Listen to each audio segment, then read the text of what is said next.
Hello, bachcho. Let's see this question. This question says the pK of weak acid HA is 4.8, pKb for weak base BOH is 4.78. The pH of an aqueous solution of corresponding salt BA will be.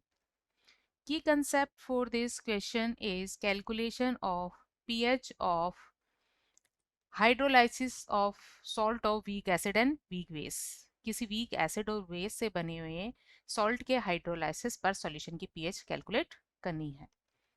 Key concept for this question is calculation of pH of salt of weak acid and weak base and weak base.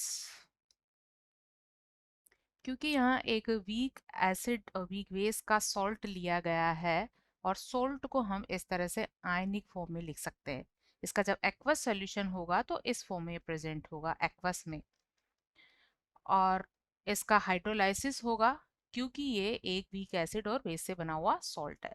तो B plus का hydrolysis होने पर base BOH बनेगा और A minus का hydrolysis होने पर acid HA बनेगा. अगर इनकी इनिशियल कंसंट्रेशन C और C है तो BOH और HA की इनिशियली जीरो होगी बट एट इक्विलिब्रियम पर B प्लस की रिमेनिंग कंसंट्रेशन हो जाएगी C माइनस CH और A माइनस की भी C माइनस CH और BOH की कंसंट्रेशन होगी CH एंड CH. तो इस हाइड्रोलाइसिस के लिए हाइड्रोलाइसिस कांस्टेंट को अगर हम KH से रिप्रेजेंट करें तो KH इज इक्वल होगा product of product concentration upon reactant concentration. So products हैं यहाँ BOH and HA and reactant है B plus and A minus. H2O यहाँ सॉल्वेंट है. ठीक है, तो KH इक्वल ये होगा. अब इक्विलिब्रियम पर इनकी कंसंट्रेशन है CH एंड CH और B प्लस की कंसंट्रेशन है C माइनस CH और A माइनस की भी C माइनस CH.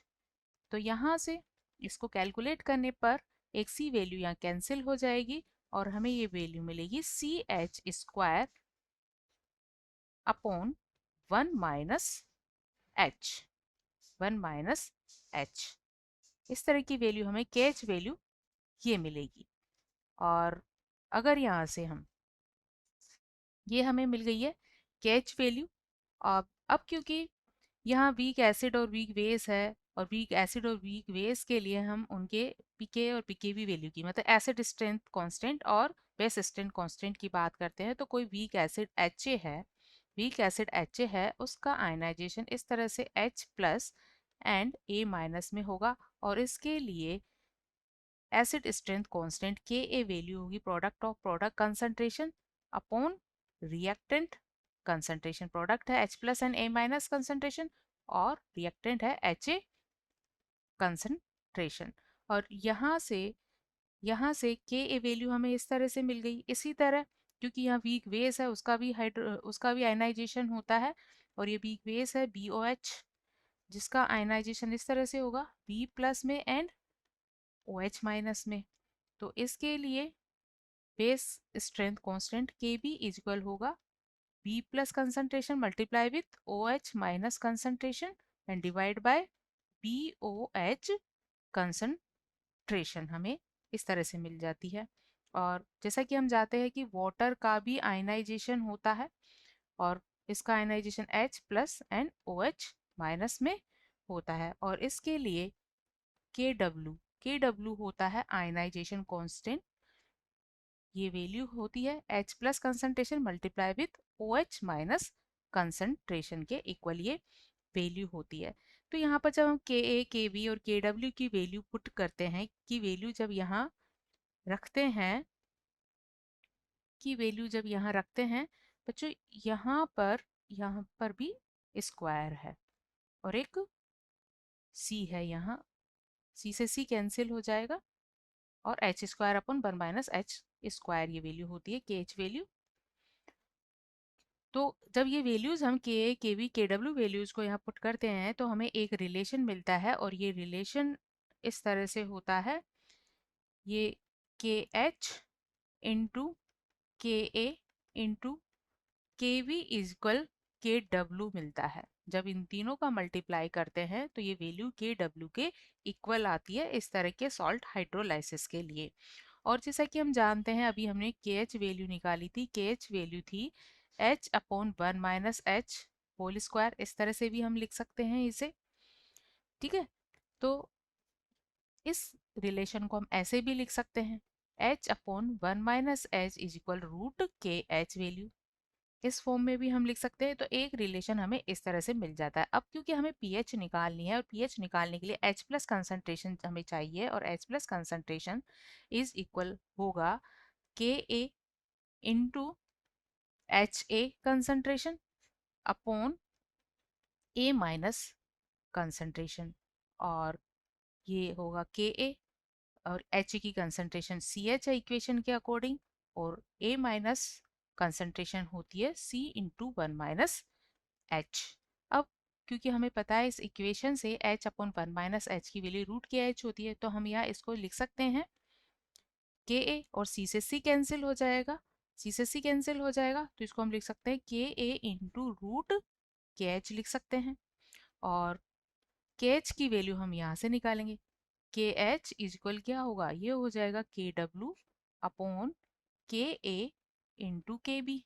सो ये वैल्यू हम यहाँ यूज कर सकते हैं और इसको लिख सकते हैं के ए इंटू रूट के डब्ल्यू अपॉन के ए के बी, या इसको सॉल्व करें तो ये वैल्यू हमारे पास हो जाएगी रूट, क्योंकि के ए और के एक के ए यहाँ रूट में है, तो इसको जब सॉल्व करेंगे तो ये वैल्यू हमें मिलेगी के डब्ल्यू इंटू के ए अपॉन के बी। तो H plus concentration, H plus concentration के डब्ल्यू और के ए और के बी का रिलेशन हमें इस तरह से मिलता है। फाइनली ये रिलेशन हमें मिल जाता है। अब हमें पीएच निकालना है तो हम क्या करेंगे, इसका नेगेटिव लॉगरिथम करेंगे, इसका नेगेटिव लॉगरिथम हो जाएगा पीएच, और इसका नेगेटिव लॉगरिथम जब हम करेंगे तो ये वैल्यू हमें मिल जाती है हाफ पी के डब्ल्यू प्लस पी के ए माइनस पी के वी, क्योंकि minus log value best and value P के इक्वल होती है। ठीक है, तो जब यहाँ हम नेगेटिव लॉगरिथम करेंगे दोनों साइड तो पीएच का के डब्ल्यू के बी का रिलेशन हमें इस तरह से मिल जाता है। अब जैसा कि क्वेश्चन में के वैल्यू के वी वैल्यू गिवन है और के डब्ल्यू वैल्यू जो होती है पी के ए डब्ल्यू वैल्यू 14 होती है, ये वैल्यू होती है 14 एट 25 डिग्री सेल्सियस। सो ये वैल्यूज हम पुट करेंगे 1/2 14, और पी के ये वैल्यू है 4.80 एंड पी के वी वैल्यू है 4.78। तो इसे कैलकुलेट करने पर ये वैल्यू हमें मिल जाती है 1/2, और यहाँ से ये वैल्यू हमें मिलेगी 14.02। इसे कैलकुलेट करने पर ये वैल्यू आ जाएगी 7.01। सो pH of this solution is 7.01. Answer of this question is to 7.01. Hope you understood it well. Best of luck.